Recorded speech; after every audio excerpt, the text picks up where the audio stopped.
Yes, ito guys, magandang gabi sa inyong lahat dyan. Magandang gabi dito kasi madilim na dito. At sa inyo, sa Pinas dyan, magandang gabi rin o umaga man kaya kung sino yung makakapanood ng video na to. Ito guys, share ko lang no. May nagtanong kasi sa atin, Lods, tungkol daw kasi baguhan pa lang to, baguhan pa lang siyang nagpipintura ng mga kotse, sasakyan. Tinatanong niya kasi nag-i-estimate siya guys. Gusto niyang malaman yung mga pangalan ng o portion ng mga kotse o sasakyan. Ito Lods, kung nanonood ka ngayon, ito, share ko na sa iyo to at sa mga yung gustong matuto din kung ano yung pangalan kasi mag-i-estimate tayo. Dapat alam natin yung portion o bawat parte ng sasakyan. Gaya nito. Ito guys, ito Lods, ito ang tawag dito. Yan. Ang tawag dito, ito yung tinatawag na fender. Fender ang tawag niyan. Ito yung tinatawag na fender, driver side o kaya left side fender kasi nandito tayo sa kaliwa. Left side fender ang tawag dito. Dito kasi may portion yan eh. Ito left side fender. Ito naman, ang tawag sa atin dito doon sa Pinas, ito yung tinatawag na hood. Yung harapan, ito yung hood. Yan. Tapos yan, windshield ang tawag dyan. Tapos yung sa bubong naman, pwede naman natin tawagin na roof yan o kaya bubong sa atin. Ito yung tinatawag na grills. Ayan. Tapos ito naman yung front bumper. Kasi tatanungin natin yung customer natin kung halimbawa pakyawan tayo. Sabihin natin, sir, ma'am, saan ba yung tama niyan? Sasabihin, lalo na pag sa cellphone lang o sa nagtawagan lang kayo, sabihin nung may-ari na dito may tama sa bumper, front bumper. Dito, fender. Ito, Lods, ulitin natin. Ito, fender.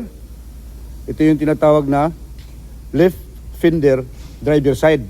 Kasi nasa nasa kaliwa. Kaya left fender ang tawag dito. Ito naman, first door. First door to, driver side. Ito, second door, passenger side. Tapos dito naman, yung portion na to dito, ito yung tinatawag na quarter panel. Yan, dito. Ito yung quarter panel, mga Lods. Ito.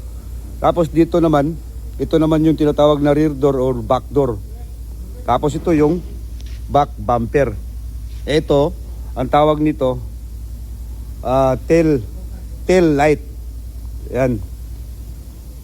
Para malaman nyo, ito, quarter panel din ang tawag dito sa kabila. Ano naman to, right side quarter panel.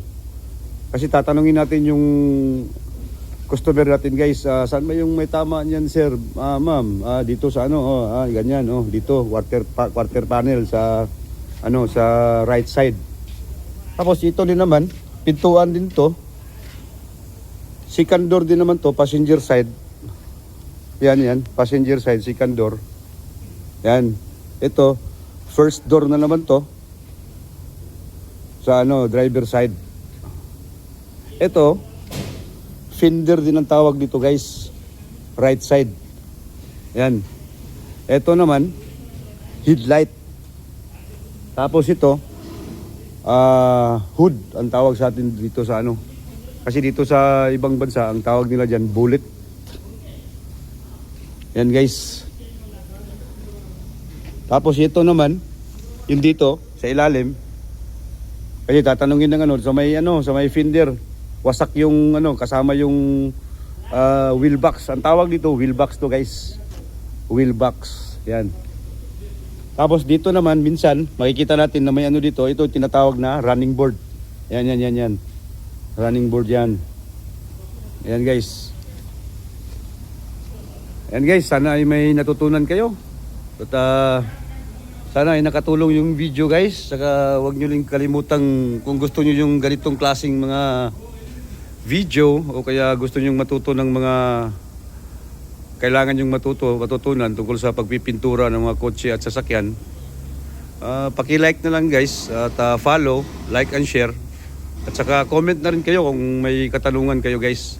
Pwede rin kayong mag-direct PM kasi nababasa ko naman yung mga message nyo.